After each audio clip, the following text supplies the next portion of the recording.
So Chef Paul Apana from the Village Tavern is here with one of a crowd pleaser for sure. That is the truth. Crowd pleaser, yes. And you know, especially with Super Bowl Sunday coming up, if you want to add a little pizzazz to your party, you can certainly try this as well. Not too labor intensive either. No, not at all. Maryland crab cakes is the secret to a good crab cake. Good crab. Yes, absolutely. The secret to a good crab cake is good crab and less filler. You know, in terms of filler, like you can put a lot of breadcrumbs, you can put all these different things in there, but certainly start with the best crab. And there are different kinds of crab that you can get out there.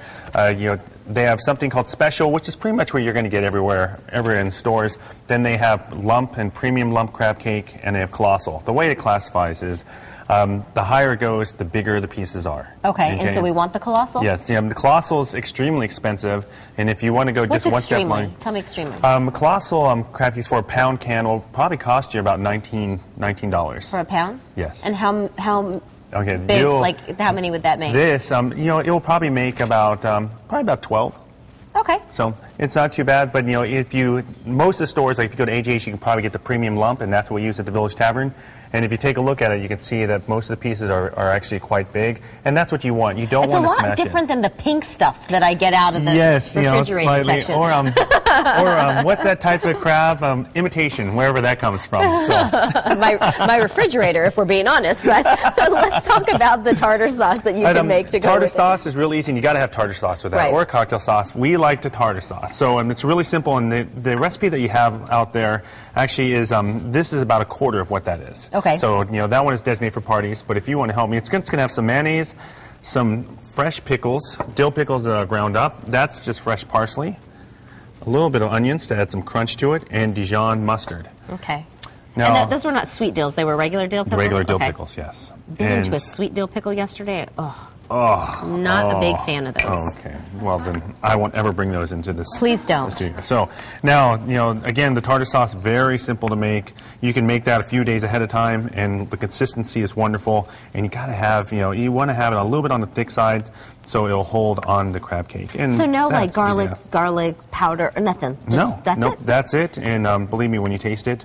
I don't know why. I feel like everything needs a little garlic salt or garlic powder. Yeah, you know what? And that happens a lot. That's just like a follow your mom's footsteps kind of thing. Yeah, but you'll find that a lot of things like Dijon mustard, the pickles, you know, the brine and the pickles themselves, they'll add flavor to items. So you don't have to add anything. But you can add it later, so don't add it first if you wanted that on there. So tartar sauce, voila. Done. Okay, now in order to make the actual crab cake itself, we're going to start with some egg whites. This is just one egg white. Okay. Throw that in there, and you're just going to whip that together a little bit. Nice little sound effect as well. And as soon as you whip that, you're going to add everything else in there. Now, we also have some celery, some fresh celery, give it a little crunch. We have some yellow onions that will go in there. We have green bell peppers, add a little color and texture as well.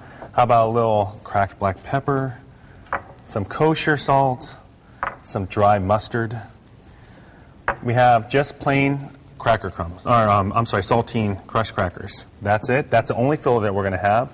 I love the fresh lemon juice, and no, I didn't get this anywhere other than a store. You did not get it from your neighbor. That's right. Let's get it up there. If you have been watching Sonora Living, you know that Paul lives in Maricopa, and his neighbor has a lemon tree. Yes. And it kind of like creeps over into his backyard, so he just plucks them at will. Well, you know, over to his backyard. He jumps the fence. I was trying to give him a little bit of credit. Okay, he has a ladder propped up against his back. You know, that tree's practically daring me to go to it. I dare you to pick a fresh lemon off my tree. So now we put all the ingredients in there. Now it's really important that as you put this in here, you really want to fold the ingredients, meaning you just want to kind of push over the side because you want the crab to kind of maintain exactly its shape and the style of it. And the fashion of it as well, right? Oh, yes. Yes. Wow. Right. I like how you added that. The shape, the style, and the fashion. All right. Will you continue to kind of fold that in? I won't do anything but that. And then we will check back in with you a little bit later to finish this up. We're going to prepare them, show you how you can cook them so that they don't fall apart, Andy, because that's a problem for a lot of people. Yeah, I hate it when that happens.